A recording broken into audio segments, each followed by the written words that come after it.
as I've navigated motherhood as a brand new mom, I have had to really get clear on what I need and be able to communicate that. And so, one of the hardest things about balancing and trying to integrate both of those things is that you're always forced with decisions. And I heard all about mom guilt. And I think guilt, just in general, is when I'm working, I'm thinking about my daughter. And when I'm with my daughter, I'm thinking about work. And I think we're all just walking around feeling some sort of guilt, whether we're staying at home and we're feeling guilty that we're not earning, or we're at our job and we're feeling guilty that we're not with our child more. I think that we have to learn how to release that. And the way that we do that is by making the best decision that we can in the moment that we're in. And so this past year has looked really interesting because I've wanted to just be so present as a mom. And then it'll be the middle of the day and I'm on a meeting with my team and I'm nursing my baby and I'm half in, half out on both things. And it's like, but this is it. Like, this is the dream. This is what I wanted. And so I think for understanding the whole balance thing, nothing will ever be in balance. There's going to be this ebb and flow where you are forced to choose what needs me the most right now. And it's never going to feel fully in alignment. And I think that's the beauty of it because it's challenging you to make the best decision in the moments that you're in. And so it's been a very interesting year navigating that and really painting that picture of what a working mom can look like. And I'm so fortunate and I'm so blessed to be able to work from home with my baby in the house, which also poses its own challenges. But it makes me have to figure out where am I best needed right now. Going into motherhood, I did something kind of radical, especially for an entrepreneur, but I literally blacked out my entire year. I had not a single obligation from speaking to launches, nothing on my calendar for a full 365 days. And for someone that is used to traveling all the time and saying yes to all the things, it felt really, really off. But I was trusting my intuition there because I just knew I don't know what motherhood's going to feel like. And I don't know how I'm going to feel. And if I'm going to be up for these things, and I don't want to be half committed to anything. And what was wild is I was just hoping and praying that my business could coast through this year and we'd figure it out. But we actually ended up growing 40%. And I have worked part-time this entire year. And part-time is being pretty generous when I say that because I've been in and out. I call myself a nap time warrior, but I am so efficient and I am so dialed in on exactly where we're going. And I'm also not being stretched in a million directions. And so while I was at home this year, I was able to have that sense of freedom that I so deeply desire. But I was also able to look at my time in an entirely new way and say, okay, I have an hour right now. Like, where is my time best spent? Where can I make the biggest impact? And so just seeing that it is not only possible, but it can actually be a gift is like so inspiring for women because I had so many fears about becoming a mom, no matter if we're looking at it from a business standpoint or a freedom standpoint, or just even like an expansion standpoint, like, can I handle this? And so many of those fears were just put to rest when I held my baby for the first time. And I was like, no, we got this. And I want her to see a powerful mom and I want her to see a working mom. And so it's just like navigating all of those decisions in the moment. And I think the best thing that we have specifically as women, but every single human, is intuition.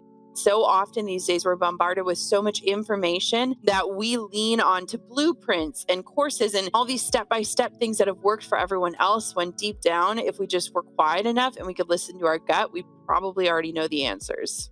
So, what are some of the tips or the hacks that you've found that would be helpful for people to know?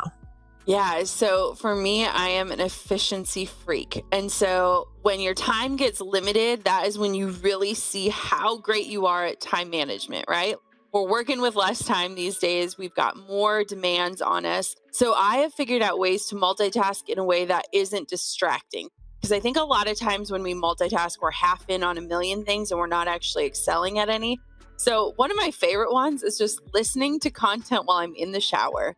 I know that sounds so silly, but when I'm in the shower, I'm not on my phone. I'm not half in. I can actually be fully present and listening. The only thing I have to do is shampoo my hair, and I'm pretty sure I can do that while listening. And so just finding those seasons and ways that we can maximize our time, for me, that's in the shower. Another thing that I've been doing is just choosing my mentors very wisely and protecting the scope of influence that I allow into my life. Especially as a mom, you get so many opinions and most of them are really well-intentioned, but a lot of times it can make you doubt yourself. And so this year I kind of did this audit and I said, what information and who am I allowing to speak into my life and how does it make me feel? And so when I look at social media or when I look at podcasts or courses or the things that I'm allowing into my scope of influence, I'm really fiercely protecting my heart in those and understanding that if I'm giving someone that time and space, that it has to be somebody that's going to leave me feeling better than when I first showed up for them. Another thing that I do that's such a small thing, but it's made such an impact. And Tony talks about gratitude so much.